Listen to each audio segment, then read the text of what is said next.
Time now for the morning rush, but a quick note. Rio Rancho Public Schools, they are now closed for this Friday because of the weather. APS East Mountain Schools, they remain closed as well, and Santa Fe is on a 2-hour delay. Now, APS just released its latest calendar proposal yesterday, with school starting on August 3rd, thus extending the school year, and that is a week earlier than the current calendar, then having the year end on May 31st for most students, rather. The board is expected to vote on that new calendar next month. They have opened a public survey for parents and students that will close on March 29th. The writer of a controversially city-funded book defended her work at a recent City of Albuquerque event. Jolene Gutierrez Kruger's book, City at a Crossroads, chronicles the city's response to the COVID pandemic. The city paid then Albuquerque Journal columnist nearly $45,000 to write the book and then spent another $30,000 to publish it. Critics, including City Councilor Luis Sanchez, say it's an example of the mayor spending taxpayer dollars on a, quote, vanity project. Albuquerque police are once again looking for a man they are accusing of being a serial shoplifter. Now, according to a criminal complaint, Brian Pagay and an accomplice, they stole pepper spray, and that was from the Sportsman's Warehouse that was near Montano and I-25. Then police say they walked across the street to the Costco and stole more than $1,500 worth of merchandise. Erica. And here's a look at our school day forecast. Only for APS schools this morning, as Rio Rancho schools are closed. 30 degrees this morning, so be sure to wear your warm winter layers. We are seeing snow and it is very windy for now. It's going to stay chilly through the afternoon, and we'll see a chance for spotty rain showers by later today. The Albuquerque man convicted of killing another man in a fit of jealousy is set to be sentenced. Stephen Candelaria is facing 25 years in prison for killing Luciana Montoya at a southeast Albuquerque apartment back in 2021. Candelaria was convicted of second-degree murder, aggravated assault, and child abuse.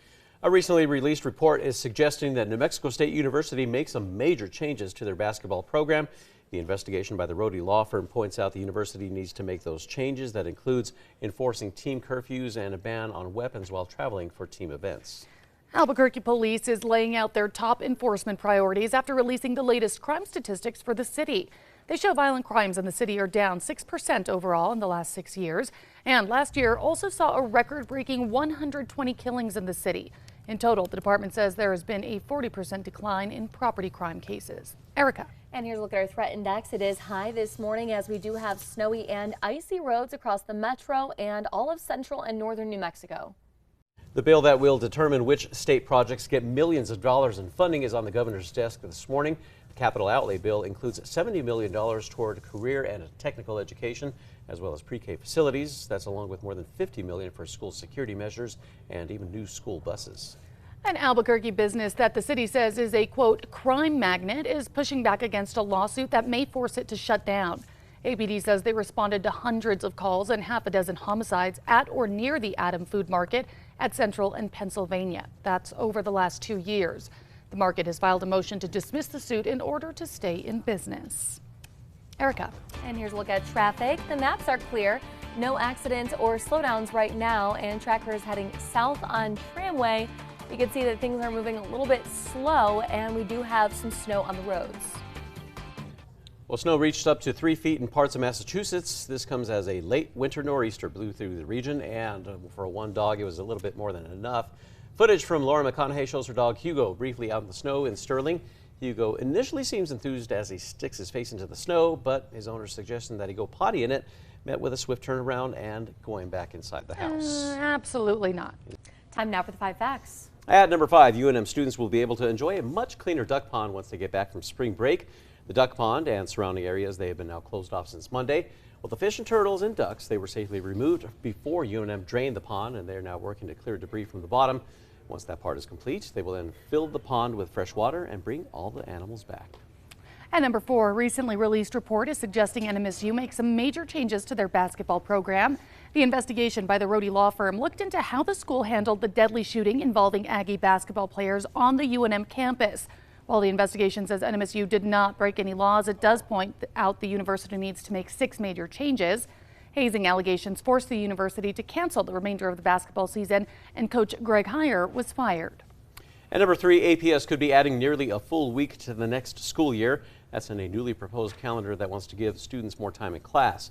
The district released its latest calendar proposal yesterday, with school starting on August 3rd. That is a week earlier than the current calendar, and then having the year end on May 31st for most students. The board is expected to vote on that new calendar next month.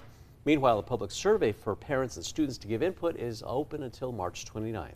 And number 2, the bill that will determine which state projects get millions of dollars of funding is on the governor's desk this morning.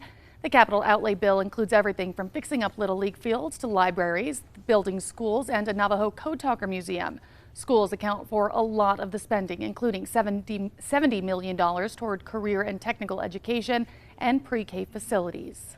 And at number 1, I am tracking snow. We have a lot of that moving into the metro, and it's not expected to finish snowing until the midday hours. Make sure that you're taking it slow on the roads. We are seeing those slick conditions all the way up and down I-25 from Santa Fe to Los Lunas and out west towards Gallup on I-40, as well as east towards Klein's Corners.